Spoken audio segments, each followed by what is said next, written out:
let me share something with you.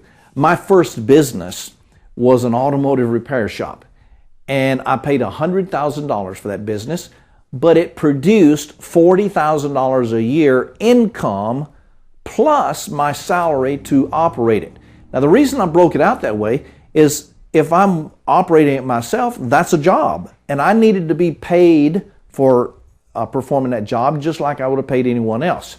So at the time, by the way, my salary was $15,000 a year. It was a long time ago. But so I made $40,000 from my investment. I made $15,000 as a salary.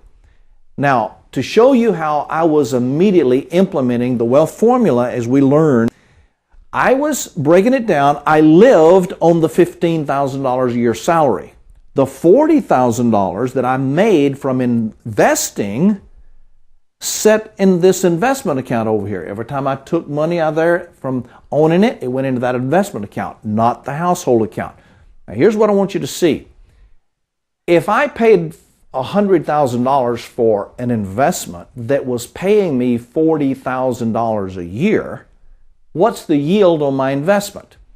Well, that would be 40% yield. Now, I don't have $100,000. That opens up the door for what's called good debt. I could borrow the $100,000 at 10% interest.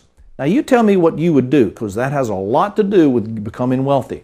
Would you be willing to pay 10% interest to get money that you could invest at a 40% yield?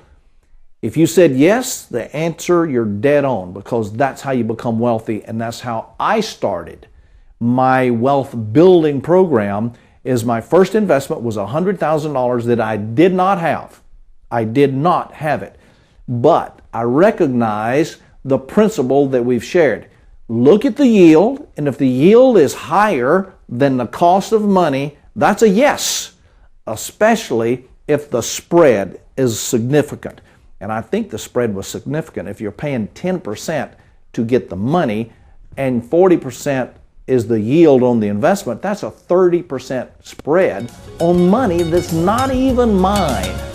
That's how you become wealthy.